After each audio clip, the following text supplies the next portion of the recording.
نے ایک امام کا نام سنا ہوگا، امام شافعی رحمۃ اللہ علیہ۔ ہاں بولو، سنا ہے تو ہاں بولو۔ چار ائمہ بہت مشہور، نمبر ایک امام اعظم امام ابو حنیفہ رحمۃ اللہ علیہ، نمبر دو امام مالک رحمۃ اللہ علیہ، نمبر تین امام شافعی رحمۃ اللہ علیہ، نمبر چار امام احمد بن حنبل رحمۃ اللہ علیہ۔ یہ چار ائمہ پوری دنیا میں بہت مشہور ہے۔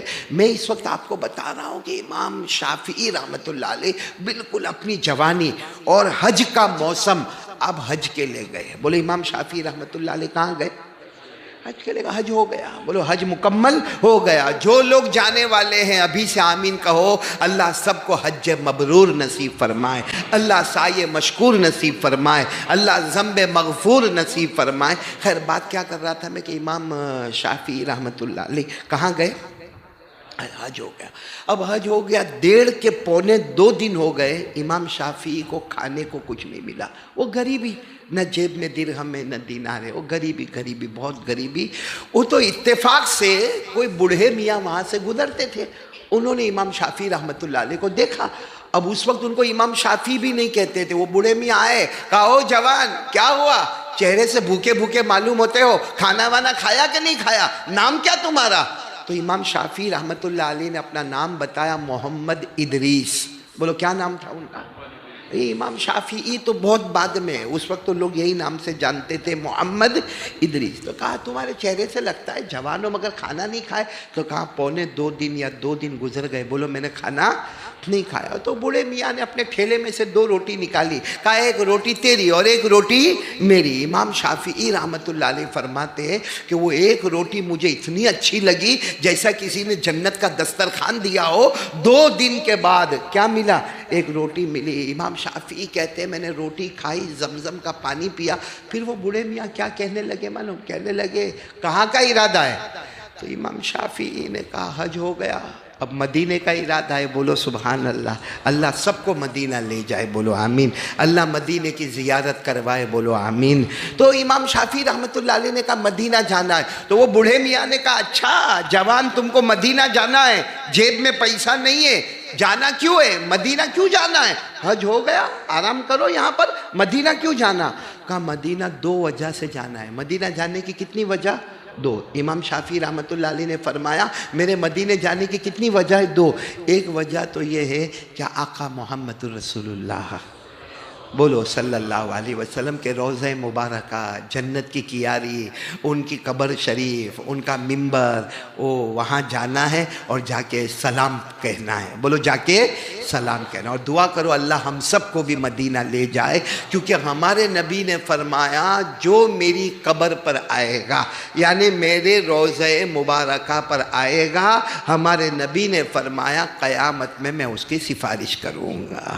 بھائی ہمارے نبی نے فرمایا قال رسول اللہ صلی اللہ علیہ وسلم من زار قبری وجبت له شفاعتی۔ ہمارے آقا صلی اللہ علیہ وسلم نے فرمایا جو میری قبر مبارک پر آئے گا قیامت میں اس کی سفارش کروں گا۔ تو امام شافعی رحمۃ اللہ علیہ نے وہ بوڑھے میاں کو کہا مجھے مدینہ کتنی وجہ سے جانا ہے؟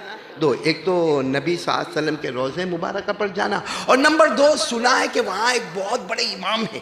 امام شافعی کہتے ہیں سنا ہے کہ وہاں بہت بڑے امام ہیں جو مسجد نبوی میں حدیث کا سبق پڑھاتے، اور وہ حافظ بھی ہے، قاری بھی ہے، عالم بھی ہے، مفتی بھی ہے، محدث بھی ہے، مجود بھی ہے۔ بس ان سے جا کے ملنا ہے، اور ان کا نام ہے امام مالک۔ بولو ان کا نام کیا؟ امام مالک۔ تو بوڑھے میاں نے کیا کہا دیکھو میرے پاس ایک اونٹ ہے، میرے پاس ایک اونٹ ہے، لیکن میرا نہیں ہے، جس کا ہے اس کو میں پوچھوں گا، اگر وہ اجازت دے تو اونٹ پہ بیٹھ جانا، ہمارا قافلہ کل مدینہ جانے والا، تم بھی ہمارے ساتھ مدینہ چلنا، تمہارا ناشتہ بھی ہو جائے گا، دوپہر کا کھانا بھی ہو جائے گا، رات کا کھانا بھی ہو جائے گا، اور ساتھ ساتھ میں تم مدینہ بھی پہنچ جاؤ گے۔ اللہ کا کرنا کہ ہو گیا۔ اور امام شافعی رحمۃ اللہ علیہ فرماتے میں اونٹ پر بیٹھا، پورے 16 دن کے بعد ہم مدینہ پہنچے۔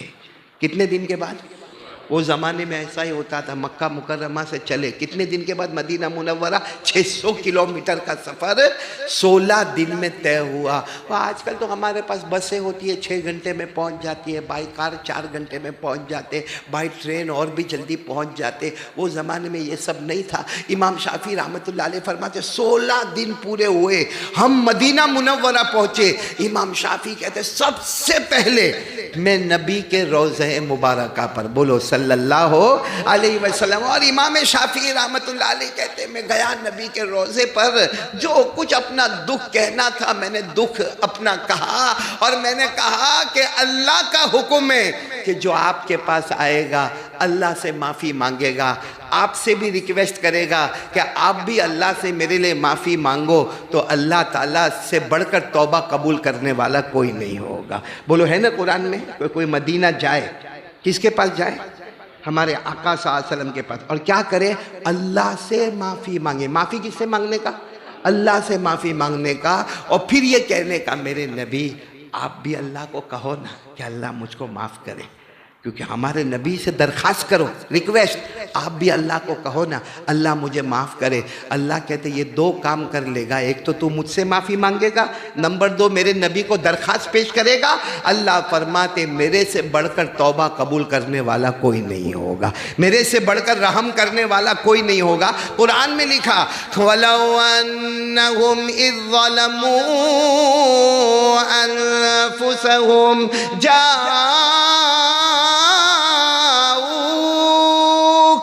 فاستغفروا الله واستغفر لهم الرسول لوجدوا الله توابا رحیما۔ یہ اس لیے میں کہہ رہا ہوں، بہت سے لوگ حج میں جانے والے ہوں گے، ساتھ میں سبحان اللہ کہہ دو، سبحان اللہ۔ اللہ تبارک و تعالیٰ فرماتے گنہگارو، اللہ فرماتے میرے بندے میری بندیاں گناہ کرنے والے آ جاؤ مدینہ منورہ، آ جاؤ میرے نبی کے روضہ مبارکہ پر آ جاؤ۔ اللہ فرماتے نمبر 1 مجھ سے معافی مانگو، بولو معافی مانگنا کس سے؟ اللہ سے، اور نبی سے درخواست کرو کہ نبی بھی تمہارے لیے معافی مانگے۔ اللہ فرماتے دونوں کام ہو گئے، لَوَجَدُ اللَّهَ تَوَّابًا رَحِيمًا۔ اللہ فرماتے مجھ سے بڑھ کر توبہ قبول کرنے والا کوئی نہیں ہوگا، مجھ سے بڑھ کر رحم کرنے والا، بولو سبحان اللہ، کوئی نہیں ہوگا۔ تو امام شافعی رحمۃ اللہ علیہ کا پہلا مقصد تھا نبی کے روضہ مبارکہ پہ جانا، معافی مانگنا، اور السلام علیکہ یا رسول اللہ، السلام علیکہ یا نبی اللہ، السلام علیکہ یا خیر خلق اللہ۔ اب امام شافعی کا دوسرا مقصد تھا کس کی ملاقات کرنا؟ امام مالک۔ وہ کہتے کیسے ملاقات ہو گئی معلوم؟ ظہر کا وقت ہوا، امام شافعی رحمۃ اللہ علیہ فرماتے دوڑتے دوڑتے میں گیا، پہلی صف میں پہنچ گیا، میں نے ظہر کی نماز ادا کی۔ جیسے ظہر کی نماز ہو گئی، سنت و نوافل ہو گئے، ہم نے دیکھا کہ ایک لمبے چوڑے شخص آئے، اوبا پہن کر آئے، امامہ لگا کر آئے، خوشبو مہکنے لگی، ممبر لگ گیا، ممبر پر آ کر بیٹھ گئے۔